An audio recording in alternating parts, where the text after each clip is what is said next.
যেতিয়া 14 তাৰিখৰ পৰা উচ্ছেদ আৰম্ভ হৈছে গোৱালপাৰাৰ তো হোৱাৰ পিছতেই আমাৰ পূব গোৱালপাৰা জিলা জমিয়তৰ সভাপতি বদৰুদ্দিন মুন্সি সাহেব আৰু সাধাৰণ সম্পাদক ৰফিক সাহেব তেওঁলোকে আমাক ইনফৰমেশ্যন কৰিছে। কৰাৰ লগে লগে অসম ৰাজ্যিক জমিয়তৰ আমাৰ সন্মানীয় সভাপতি মৌলানা মুস্তাক আনৱাৰ সাহেবৰ নিৰ্দেশনা আৰু ব্যৱস্থাপনাত পিছদিনাখনেই আমাৰ জমিয়ত আৰু আমচুৰ নেতৃবৃন্দই যৌথভাৱে একেলগে ৰিলিফ ডিষ্ট্ৰিবিউশ্যন কৰিছে। জমিয়তে ব্যৱস্থা কৰিছে আৰু সহযোগিতা আমচুৱে আগবঢ়াইছে।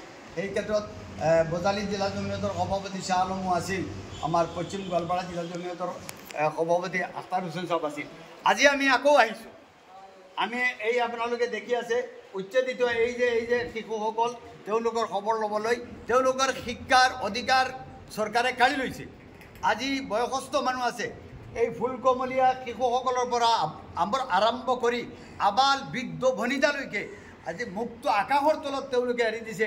এই বাৰিষা কালত তেওঁলোকে ভাঙি দিব পাৰে, হয় তেওঁলোকে ভাঙি দিব পাৰে, আমিতো ভাঙি দিব নোৱাৰোঁ। গভৰ্ণমেণ্টে ইয়াত মৌলিক অধিকাৰ খৰ্ব কৰিছে, আমি কৈ আছোঁ। বিশেষকৈ এই শিশুসকলৰ শিক্ষাৰ অধিকাৰ তেওঁলোকে কাঢ়ি নিছে। এই কথাখিনিত আমি গৰিহণা দিছোঁ। আমি এটা কথা স্পষ্ট, জমিয়ত চৰকাৰী মাটি ৰিজাৰ্ভ, গ্ৰেজিং ৰিজাৰ্ভ, জলাশয় যদি উচ্ছেদ কৰিব বিচাৰিছে কৰক, তাতে আপত্তি নাই। কিন্তু এজন নাগৰিকৰ 3টা অধিকাৰ, মৌলিক অধিকাৰ, অন্ন, বস্ত্ৰ, বাসস্থান, তেওঁলোকে পুনৰ্বাসনৰ ব্যৱস্থা কৰি চৰকাৰে তাৰপিছত উচ্ছেদ কৰিব লাগিছিল।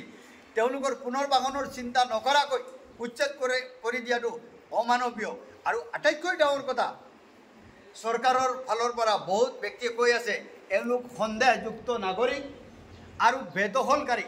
দুটা কথাই সাংঘাতিক ভুল। 51 চনৰ NRCৰ পৰা আজিৰ তাৰিখলৈকে ভুক্তভোগীয়ে আমাক প্ৰদৰ্শন কৰা মতে ধাৰাবাহিকভাৱে বৈধ ভাৰতৰ নাগৰিকৰ যিখিনি ডকুমেণ্ট তেওঁলোকৰ হাতত আছে। আজি 60-70 বছৰৰ পৰা এই জেগাত তেওঁলোক আছে, বেদখল কৰা নাই। বান আৰু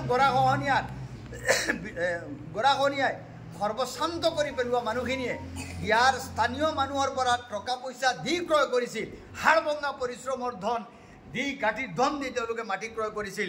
আৰু 60-70 বছৰ পিছত গভৰ্ণমেণ্টে নিৰ্দয়ভাৱে, অন্যায়ভাৱে এই মানুহখিনিক উচ্ছেদ কৰিছে।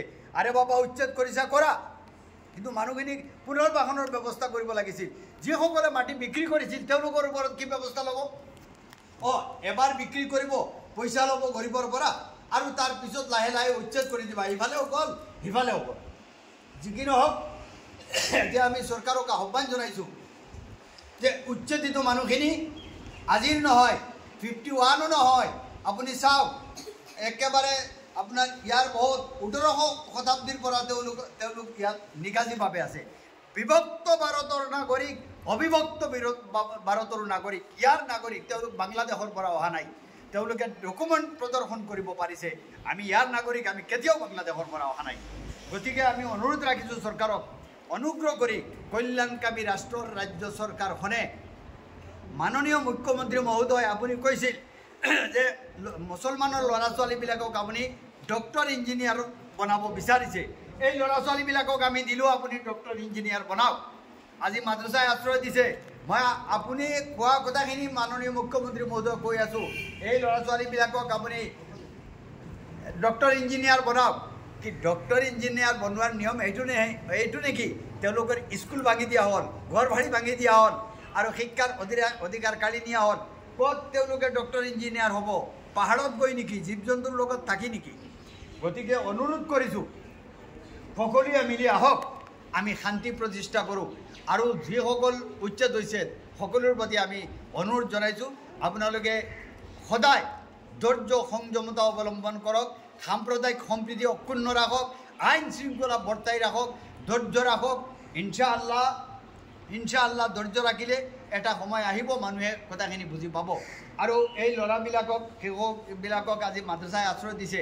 আমি কৈ আছোঁ যে এইবিলাক দেশৰ সুনাগৰিক হ'ব লাগে, দেশৰ সুস্থ নাগৰিক হ'ব লাগে, দেশৰ উন্নয়নৰ ক্ষেত্ৰত অংশীদাৰ হ'ব পৰা জ্ঞান এওঁলোকৰ আহিব পাৰে, শিক্ষা এডুকেশ্যন ল'ব লাগে। এইখিনি আমি অনুৰোধ জনাইছোঁ। মাননীয় চৰকাৰৰ প্ৰতি অনুৰোধ, শুভ দৃষ্টি দিবলৈ। এয়াই জমিয়তৰ ফালৰ পৰা। কিমানজন ল'ৰা ছোৱালীক দায়িত্ব ল'লে জমিয়তৰ পৰা? আৰু এটা কথা, কিমানজন মানুহ আপোনালোকে দায়িত্ব লৈছে? দায়িত্ব মানে ইয়াত এই মাদ্ৰাছাখনে দায়িত্ব লৈছে 50টা ল'ৰা। কিন্তু আমি কেৱল 50 নহয় প্ৰত্যেকজন ল'ৰা ছোৱালীৰ আমি ব্যৱস্থা কৰিম জমিয়তৰ ফালৰ পৰা আমি অনুৰোধ কৰিম যাতে অশিক্ষিত হৈ থাকিব নোৱাৰে চুৰ ডাকাইত নহয় বেয়া নহয় তাৰ কাৰণে আমি প্ৰয়াস কৰি আছোঁ চেষ্টা কৰি আছোঁ আৰু দুখজনক কথাটো হ'ল য'ত শিবিৰ হৈছে মানুহ উচ্ছেদ কৰা হৈছে আপোনালোকে গম পাইছে জানে ইতিমধ্যে মোৰ হাতত কাগজ আছে আপোনালোকক মই প্ৰদৰ্শন কৰিছোঁ এই যে উচ্ছেদ কৰা মানুহ এজনৰ নাম আব্দুল সালাম তেওঁৰ এজ 76 NRCত তেওঁৰ নাম আছে তেতিয়া তেওঁৰ জন্ম হৈছে ইয়াতে এই মানুহজনক উচ্ছেদৰ পিছত এই মানুহজনৰ বিয়োগ ঘটে উচ্ছেদৰ কাৰণেও বিয়োগ ঘটিছে ইন্তেকাল হৈছে আৰু 2 নম্বৰ হ'ল জয়তুন বেৱা এজ অনুমান 65 আজি তেওঁৰ ইন্তেকাল হৈছে গতিকে এই মানুহখিনিক আজি মৃত্যুৰ মুখলৈ ঠেলি কোনে দিছে